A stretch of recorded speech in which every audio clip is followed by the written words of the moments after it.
안녕하십니까. 1위의 경제뉴스입니다. 오늘은 삼성물산이라는 기업의 기업 분석 리포트를 요약해 드리도록 하겠습니다. 삼성물산이라는 기업은 글로벌 비즈니스 파트너 앤드 라이프스타일 이노베이터라는 기업이 되겠습니다. 삼성물산은 주로 4개 부문의 사업을 주요 사업으로 영위하고 있습니다. 첫째, 건설 사업, 두 번째, 상사 사업, 세 번째, 패션 사업, 네 번째, 리조트 사업을 주 사업으로 영위하고 있겠습니다. 우측을 보시면 삼성물산의 주요 부문별 매출액 추이를 볼 수 있습니다. 건설업 부분이 최근 삼성물산의 주요 매출 트렌드로 자리를 잡아가고 있습니다. 맨 우측에 보시면은 이 비중이 건설 부분의 비중이 계속 높아지는 추세에 있고요. 그리고 이 상사 부문이 예전에 거의 절반 가까이 차지했던 비중이 현재 약 30%까지 지금 하락한 것을 볼 수 있겠습니다.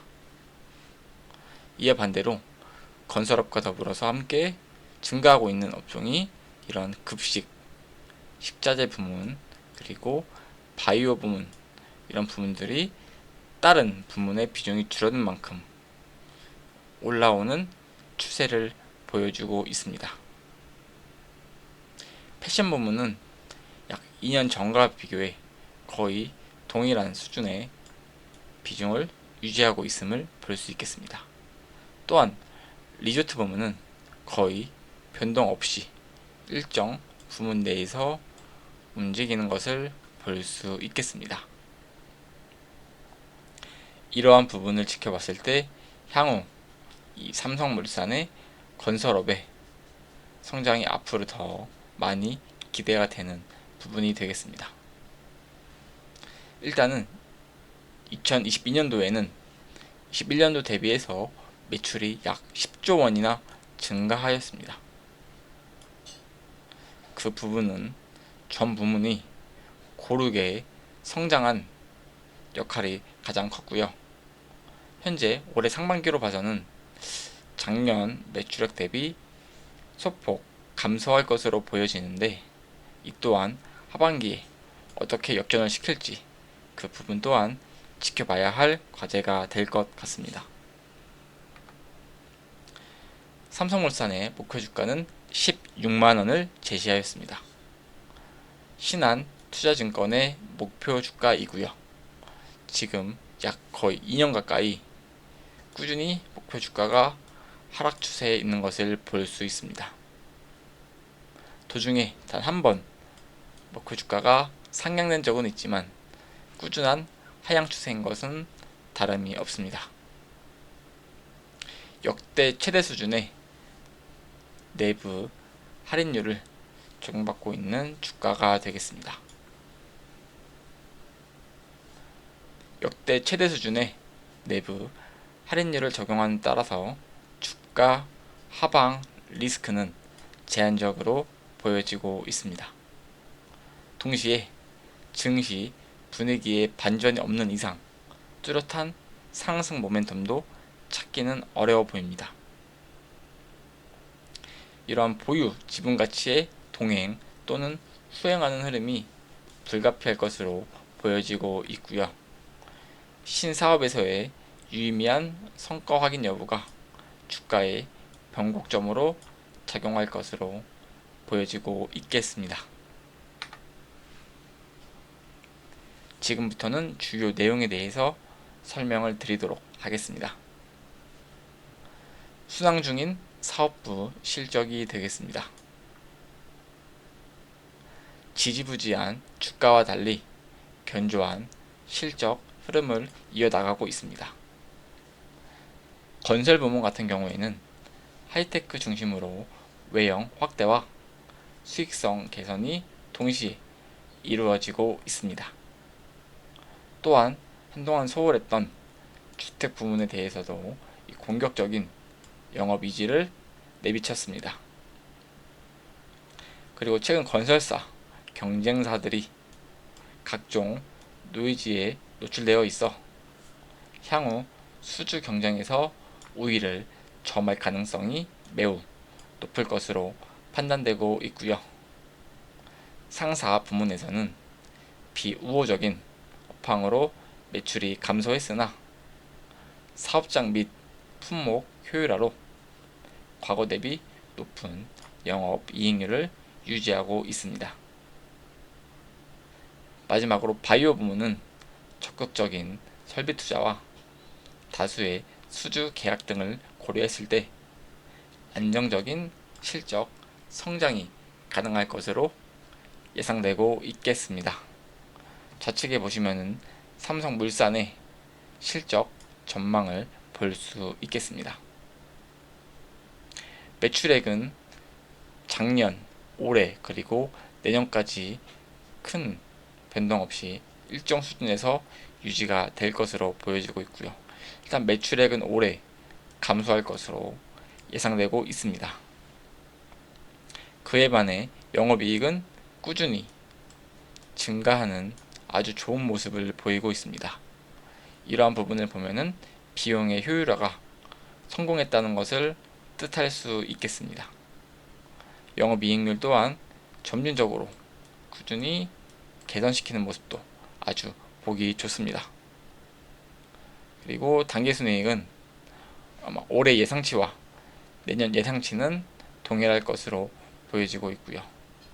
이 부분은 여러가지 변동사항이 존재하기 때문에 크게 예측할 수 없는 점 확인 부탁드리고요. 그리고 이 영업이익이 잘 나는 게 그 기업의 진짜 영업에 대한 실적이라고 볼 수 있습니다. 그래서 당기순이익의 변동은 현재로서는 이 삼성물산의 지분가치 여러가지를 고려했을 때 변동성이 클 수밖에 없다. 그래서 영업이익이 늘어나는 것만큼 당기순이익도 증가되면 좋겠지만은 증가되지 않을 수 있다는 점 그분 참고해 주시면 좋겠습니다. 그리고 이러한 부족한 내러티브에 대한 고민도 지속적으로 이루어지고 있습니다. 이러한 삼성물산의 저평가 상태가 심화가 되고 있습니다. 실적 개선에도 영업가치가 보유, 지분가치 대비 차지 비중은 20% 내외 수준에 있습니다. 위 사유로 주가 또한 실적보다는 보유, 지분가치에 연동되어 움직이는 경향이 상당히 높게 이루어지고 있고요. 최근 지분가치와도 디커플링 현상이 심화가 되고 있습니다.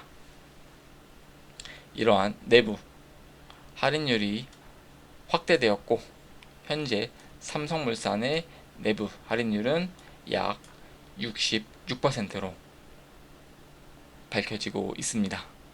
좌측을 한번 보시겠습니다.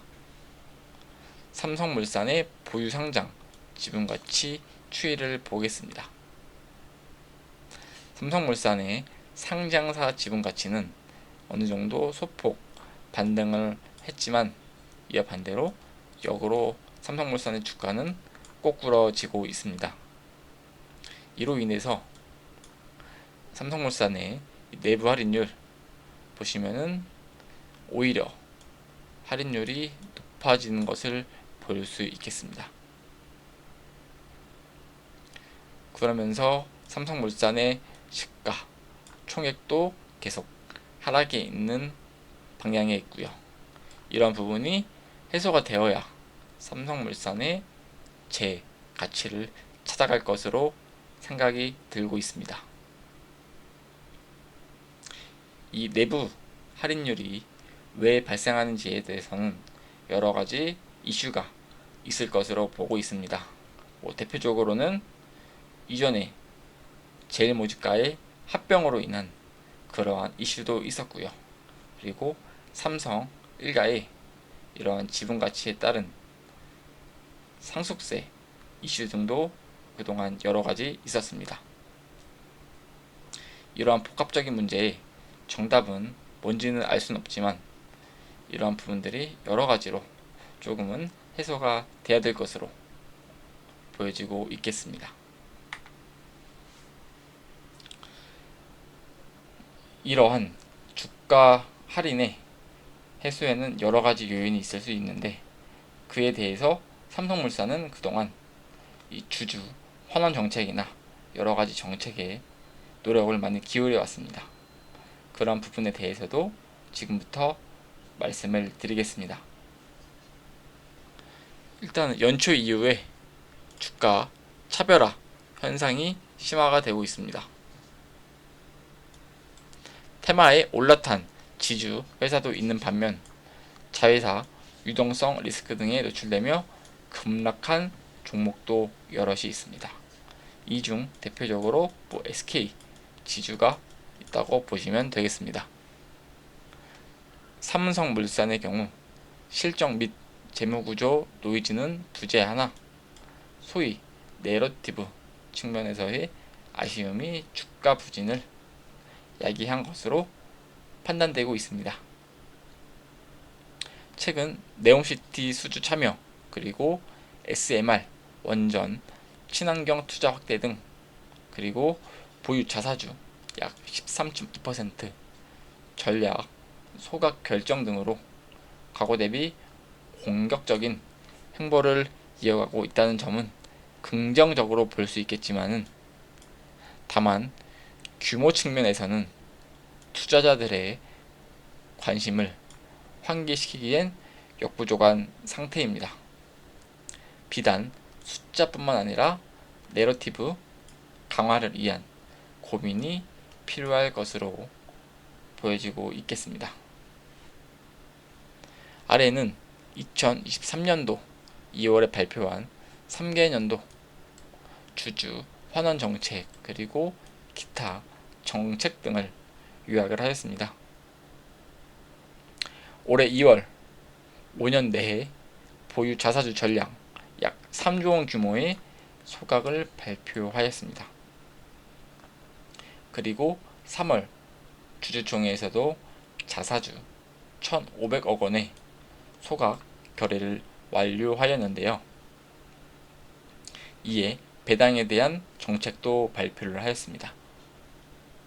2025년까지 3년간 관계사 배당 수익의 약 60에서 70% 수준을 배당하는 기존 정책을 유지를 하였고요.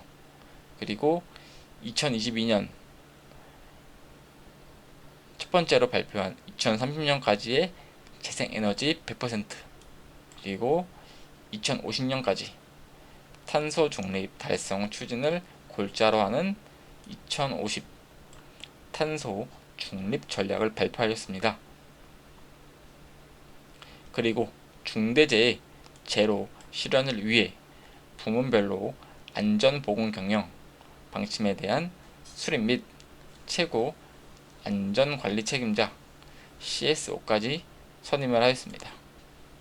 이러한 부분에서 대외, 대내적으로 주주의 안정성을 보장하기 위해 여러가지 노력을 하고 있는 좋은 기업이라고 볼 수 있겠습니다.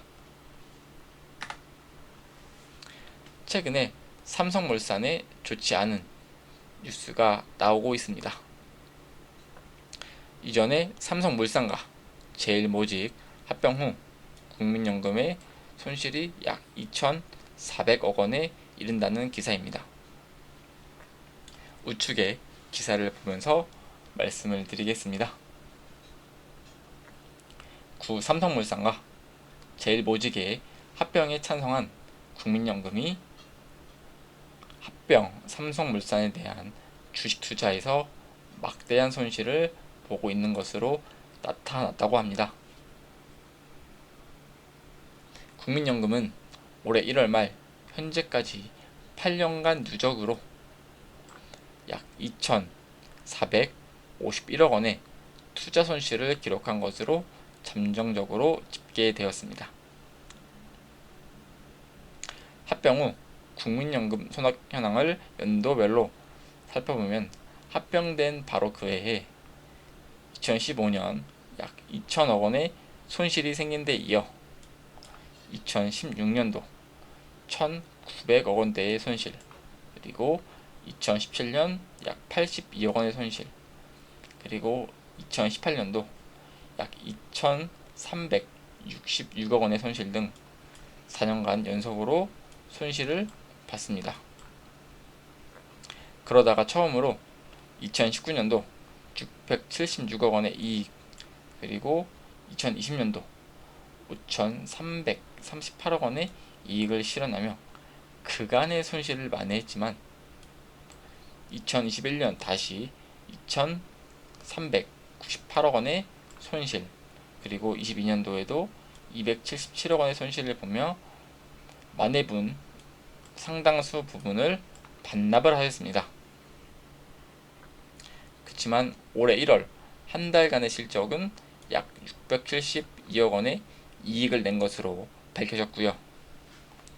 이러한 실적 추정치에 대한 국민연금공단 기금운용본부는 개별 종목은 이에 대한 손익 현황을 반드시 공시해야 하는 사항은 아니어서 오차가 발생할 수 있다라고 밝혔습니다. 그렇지만 이러한 안 좋은 소문이 도는 거에는 어떠한 문제가 있기 마련이기 때문에 이러한 부분에 대해서 이 삼성물산과 국민연금에서는 적절한 국민들의 답변을 밝혀주었으면 하는 바람이 되겠습니다. 마지막으로 삼성물산의 차트를 보도록 하겠습니다. 삼성물산은 최근 약 2달간 소폭 반등을 하고 있습니다. 이 10만원 지점을 기점으로 주가는 큰 변동성이 없이 계속 바닥 다지기를 하는 것 같고요. 여기 보시면은 12만원과 13만원의 매물대 또한 엄청나게 많습니다. 그래서 이러한 부분이 10만원 초반에서 움직이는 주가는 큰 호재 없이는 뚫기는 많이 힘들어 보입니다. 이 PBR 밴드도 장기 0.07배 이 노란색 선에서 계속 왔다 갔다 하는 것을 볼 수 있습니다.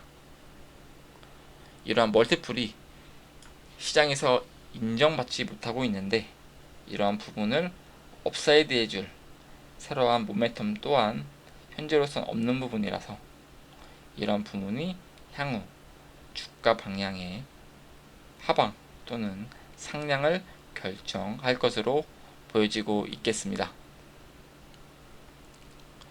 이로 인해 삼성물산의 현 주가는 싸다고 할 수도 없고 비싸다고 할 수도 없고 아주 애매한 위치에 와 있습니다.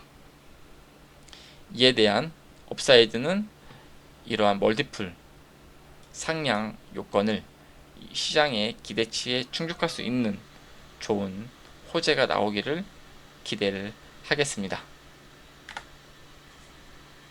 해당 자료는 2023년도 8월 31일 신한투자증권 은경환 연구위원님, 박현우 연구원님 보고서를 토대로 작성이 되었습니다. 해당 자료는 참고용으로만 보시고 본 투자의 최종 결정과 책임은 본인에게 있겠습니다. 여러분의 구독과 좋아요는 큰 힘이 됩니다. 오늘도 좋은 영상 시청해 주셔서 감사합니다.